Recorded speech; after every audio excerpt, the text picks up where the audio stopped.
ఓ నియోజకవర్గంలో వరుసగా 6 సార్లు విజయం సాధించిన రాజకీయ నాయకుడతను. పార్టీతో సంబంధం లేదు, ఆయన పోటీ చేస్తే విజయం ఖాయం. అందుకే ఆ నియోజకవర్గం ఆయనకు కంచుకోటగా మిగిలిపోయింది. అక్కడ ఆయనతో పోటీ చేయాలంటే ప్రత్యర్థులకు హడలే. అలాంటి గడ్డపై ఆయనను ఓడించేందుకు ప్రతిపక్షాలు రంగం సిద్ధం చేసుకుంటున్న నేపథ్యంలో రాజకీయం రసవత్తరంగా మారింది. ఇంతకు అది ఏ నియోజకవర్గం, ఎవరా నేత? Let's have a look.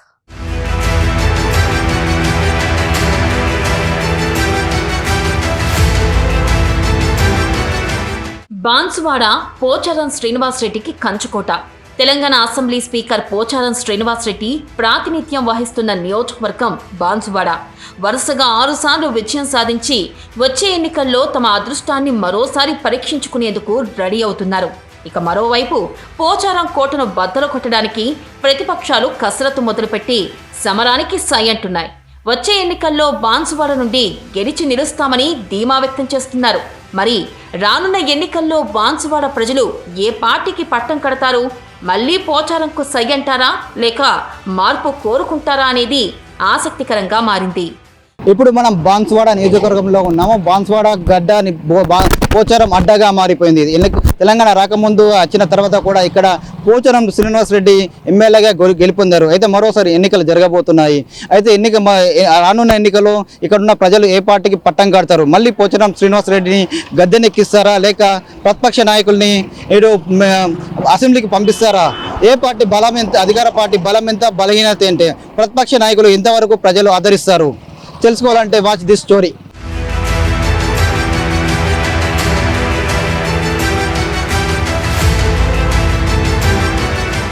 Banswada నియోజకవర్గం 1952లో ఏర్పడింది.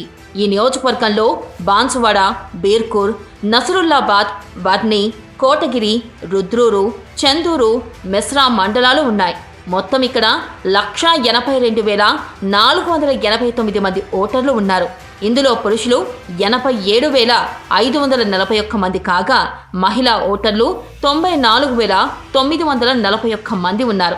ఇక అప్పట్లో బాన్సువాడను టీడీపీ కంచుకోటగా పిలిచేవారు. టీడీపీ నుంచి పలుమార్లు పోటీ చేసిన పోచారం శ్రీనివాస్ రెడ్డి గెలుపు జెండా ఎగరవేశారు. కాలక్రమేపీ తెలంగాణ ఉద్యమానికి మద్దతుగా 2012లో ఎమ్మెల్యేగా ఉన్న పోచారం సైకిల్కి గుడ్ బై చెప్పి కారెక్కారు.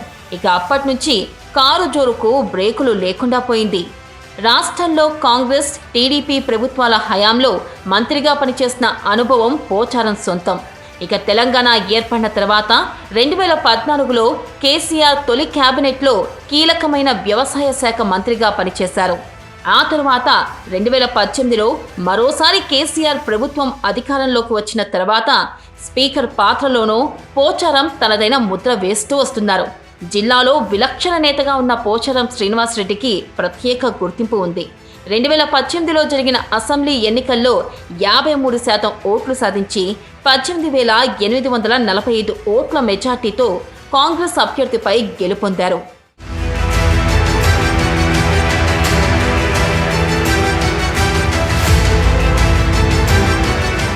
ఇక రాష్ట్రంలో అత్యధిక డబుల్ బెడ్రూమ్ ఇళ్లు నిర్మించి పంపిణీ చేసిన ఘనత పోచారానికే దక్కుతుంది.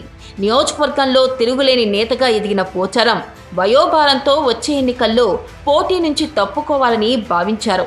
తనకు బదులుగా వచ్చే ఎన్నికల్లో తన వారసుల్లో ఎవరో ఒకరిని పోటీకి దింపాలని అనుకున్నారు. శ్రీనివాస్ రెడ్డి 2 కుమారుల్లో డీసీసీబీ చైర్మన్ పోచారం భాస్కర్ రెడ్డికి అవకాశం ఇవ్వాలని స్థానిక నాయకులు, కార్యకర్తలు సైతం కోరారు. కానీ సీఎం కేసీఆర్ ఆలోచన మరోలా ఉన్నట్లు సమాచారం. పోచారం కుమారులపై వ్యతిరేకత లేకపోయినా వచ్చే ఎన్నికల్లో రికార్డు విజయం కోసం ఎదురు చూస్తున్న సీఎం గెలిచే అవకాశం ఉన్న స్పీకర్కు విశ్రాంతి ఇవ్వడానికి ఇష్టపడడం లేదని టాక్. ప్రస్తుత పరిస్థితుల్లో శ్రీనివాస్ రెడ్డి మళ్లీ పోటీ చేస్తే గెలవడం ఈజీ అని కేసీఆర్ భావిస్తున్నట్లు తెలుస్తుంది. దీంతో శ్రీనివాస్ రెడ్డి మళ్లీ పోటీ చేయడం ఖాయంగా కనిపిస్తోంది. అయితే తమ ఎమ్మెల్యే చేసిన అభివృద్ధి మళ్లీ నియోజకవర్గంలో బీఆర్ఎస్ను గెలిపిస్తుందని గులాబీ నేతలు ధీమా వ్యక్తం చేస్తున్నారు. 2003 డిసెంబర్లో రాబోయే ఎన్నికల్లో మరి ఆయన ఈ చేసినటువంటి అభివృద్ధితోనే ఆయన ముందుకెళ్తారు. ఆయన చేసినటువంటి అభివృద్ధి రాష్ట్రంలో ఎక్కడ లేని విధంగా ఈరోజు బాన్సువాడ నియోజకవర్గం అభివృద్ధి జరిగింది. అటువంటి దాన్ని మరి ప్రజలు ఈరోజు అందరూ కూడా మరి పోచారం శ్రీనివాసరెడ్డి గారు మళ్ళీ ఎమ్మెల్యే గెలవాలి, మళ్ళీ ఆయన ఎమ్మెల్యేగా ఉండాలి, మళ్ళా ఆయన ఈ నియోజకవర్గానికి మరి ఎంతో అభివృద్ధికి ముందున్నటువంటి వ్యక్తి కాబట్టి ఆ విధంగా ప్రతి వ్యక్తి కూడా ప్రతి ఓటరు కూడా మరి పోచారం శ్రీనివాసరెడ్డి గారినే కోరుకుంటా ఉన్నారు. ఈరోజు మరి ఆయన ఈ చేసినటువంటి అభివృద్ధి కానీ ప్రజల్లో ఉన్నటువంటి ఆయన మనస్తత్వం కానీ ప్రజలంతా గమనించి ఈరోజు 1,00,000 మెజార్టీతో గెలుస్తాడని మేము అనుకుంటా ఉన్నాం. ప్రజలు కూడా ఆ విధంగా ముందుకెళ్తా ఉన్నారు. ఈరోజు రేపు జరగబోయేటువంటి సార్వత్రిక ఎన్నికల్లో మరి తప్పకుండా ఆయన 1,00,000 మెజార్టీతో గెలుస్తారు. మరి ఆయన చేసినటువంటి ఏ గ్రామానికి వెళ్ళినా ఏ పట్టణానికి వెళ్ళినా మరి అక్కడ ఉన్నటువంటి అభివృద్ధి అన్ని సబండ వర్గాలకు చేస్తున్నటువంటి అభివృద్ధి ఈరోజు ఆయన గెలుపుకు నాంది పలుకుతుంది. ఆయన చేసినటువంటి అభివృద్ధి అంతా ఇంత కాదు. మరి ఈరోజు 650 కోట్లు మరి నియోజకవర్గంలో మరి చేస్తున్నటువంటి అభివృద్ధి ఇంత అభివృద్ధి మరి ఎక్కడ జరగలేనటువంటి విషయం. ఇంకా ఈ డబుల్ బెడ్రూమ్లో కాకనే మరి ఇంతగానం డబ్బులుని మరి రోడ్లకు కానీ మరి ఇంకా వివిధ రకాల సైట్ కానీ మరి ఆయన అభివృద్ధి చేయడం మరి ఇదే సంతోషకరమైన విషయం. మరి బాన్సువాడ పట్టణాన్ని కూడా సుందరవంతంగా అన్ని రంగాల్లో ముందుకు తెస్తున్నటువంటి ఆయనను కూడా అందరూ కూడా దాన్ని ఆశీర్వదిస్తూ ఉన్నారు. ఇంకా ముందు ఆయనకు ఆశీర్వదించి మరి ఆయనకు మంచి మెజార్టీ వచ్చే విధంగా ప్రతి ఒక్కరు కూడా ముందుకు ఆ విధమైనటువంటి మాటలు చెప్తా ఉన్నారని చెప్పేసి తెలియజేస్తా ఉన్నాను.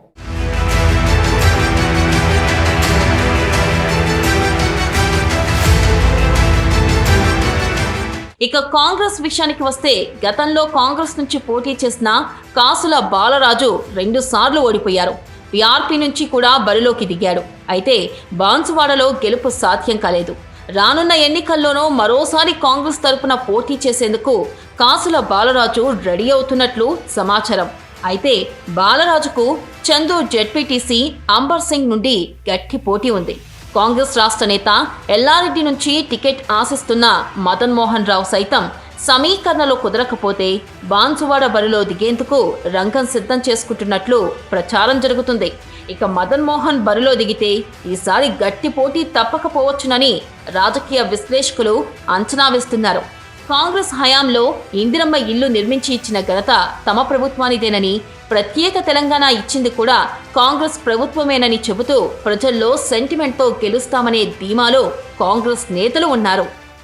వాళ్ళు సొంతంగానే కొడుకులు వచ్చినాక ఎవరిది ఏం లేదు, ఇక కొడుకులదే పెత్తనము, కొడుకులే డబ్బులు సంపాదించుకొని రేపు ఖర్చు పెట్టి గెలుస్తామనే దాంట్లో. కానీ ప్రజలు పిచ్చోళ్ళు గారు డబ్బులు తీసుకుంటారు, ఓట్లు ఎవ్వరికి వాళ్ళకి వేస్తారు. ఖచ్చితంగా ఈ తీర్పు ఖచ్చితంగా ఉంటుంది అని. ఇక్కడ పెత్తనం ఎట్లున్నదంటే 2 కొడుకులు పెత్తనమే, తమ్ముడు పెత్తనమే, వాళ్ళ అల్లుళ్ళు పెత్తనమే, మొత్తం వాళ్ళే పెత్తనం తప్ప ఇంకెవరిది ఏం నడిచేది లేదు. ఎవడు మాట్లాడితే ఎవడు వినేది లేదు.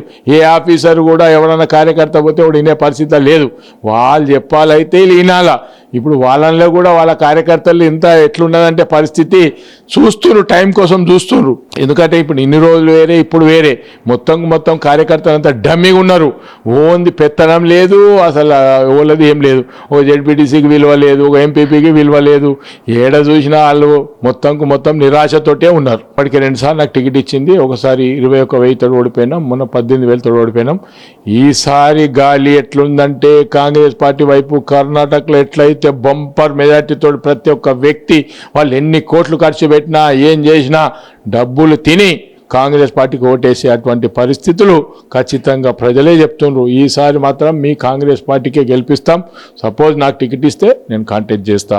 మరి ఒకవేళ టికెట్ ఇవ్వక ఎవరినన్నా టికెట్ ఇస్తే కూడా వాళ్ళని గెలిపించడానికి కోసం నా శక్తుల ప్రయత్నం ఉంటుంది. కాబట్టి కాంగ్రెస్ పార్టీని నమ్ముకొని ఉన్నాం, కాంగ్రెస్ పార్టీనే పుట్టినాం, కాంగ్రెస్ పార్టీని చూస్తాం, కాంగ్రెస్ పార్టీని గెలిపిస్తాం.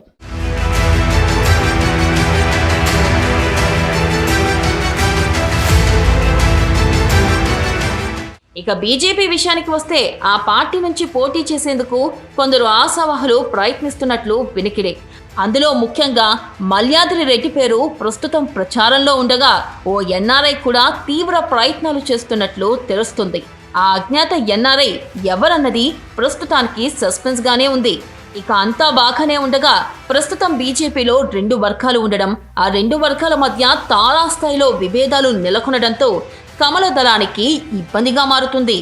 బాన్సువాడలో అభివృద్ధి పేరు చెప్పి, కాంట్రాక్ట్ల పేరు చెప్పి, కమిషన్ల పేరు చెప్పి ఓ కుటుంబం 40 సంవత్సరాల నుంచి రాజ్యం వెళ్తా ఉన్నది బాన్స్వాడలో. వేల కోట్ల రూపాయలు దోచుకున్నారు. ఈ రోజు అభివృద్ధి పేరు చెప్పి వేల కోట్ల రూపాయలు కమిషన్ల రూపంలో దోచుకున్నారు, కాంట్రాక్ట్ల రూపంలో దోచుకున్నారు, ప్రజల నుంచి బెదిరించి దోచుకున్నారు. ఈ రోజు ఈ గడిల పాలన, దొరల పాలన నడుస్తా ఉన్నది. బాన్స్వాడలో ప్రజాస్వామ్య పాలన లేదు, రాచరిక పాలన నడుస్తా ఉన్నది. ఈ టిఆర్ఎస్ బిఆర్ఎస్ పార్టీ పేరు చెప్పుకొని ప్రజలను నయవంచన చేస్తున్న పోచారం కుటుంబానికి ఖచ్చితంగా బాన్స్వాడలో రాబోయే ఎలక్షన్లో భారతీయ జనతా పార్టీకి ఆశీర్వదించడానికి ప్రజలు సిద్ధంగా ఉన్నారు. ఈ బీఆర్ఎస్ టీఆర్ఎస్ పార్టీని ఓడగొట్టడానికి కూడా సిద్ధంగా ఉన్నారు ప్రజలు అని చెప్పేసి భారతీయ జనతా పార్టీ తరఫున చెప్తా ఉన్నాం.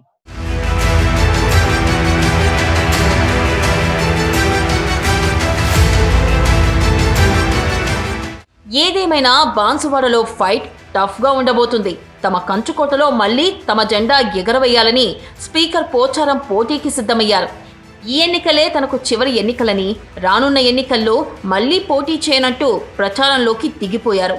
అయితే బీఆర్ఎస్ పార్టీలో ఉన్న ప్రజల వ్యతిరేకతను క్యాష్ చేసుకుని ఒక్క ఛాన్స్ నినాదంతో ప్రతిపక్షాలు సిద్ధమవుతున్నాయి. చూడాలి పోటీలో గెలిచి నిలిచేదెవరో. బాన్స్వాడ అనగానే గుర్తుకొచ్చేది పోచారం శ్రీనివాసరెడ్డి. పోచారం శ్రీనివాసరెడ్డి ఇక్కడ సీనియర్ నాయకుడితో పాటు టీడీపీ హయాంలో కూడా మంత్రిగా పనిచేశారు. అలాగే తెలంగాణ వచ్చిన తర్వాత ఇటు బీఆర్ఎస్ పార్టీ తరఫున పనిచేశారు. అలాగే ఇప్పుడు ప్రస్తుతం స్పీకర్ గా రానున్న ఎన్నికల్లో ఇటు బీఆర్ఎస్ పార్టీ తరఫున పోచారం శ్రీనివాసరెడ్డి బరిలో ఉన్నట్లు స్పష్టంగా తెలుస్తుంది. అయితే ప్రతిపక్ష అయినటువంటి కాంగ్రెస్ పార్టీ తరఫున కాసుల బాలరాజు, అలాగే బీజేపీ తరఫున మల్యాద్రి రెడ్డి కూడా బరిలో ఉన్నట్లు తెలుస్తుంది. అయితే ఎన్నికల్లో ఇక్కడ ఉన్న ప్రజలు మళ్ళీ పోచారం శ్రీనివాసరెడ్డిని ఇక్కడ అందలం ఎక్కిస్తారా, లేదా ప్రతిపక్ష నాయకుడు కాంగ్రెస్ పార్టీ తరఫున కాసుల బాలరాజుని అసెంబ్లీ మెట్లను ఎక్కిస్తారా, లేకుంటే బీజేపీ పార్టీకి పట్టం కడతారా తేలాలంటే ఎన్నికల సమయం వరకు వేచి చూడాల్సిందే. కెమెరామెన్ మైపల్తో నవీన్, అమ్మాన్, బాన్స్వాడ నుండి.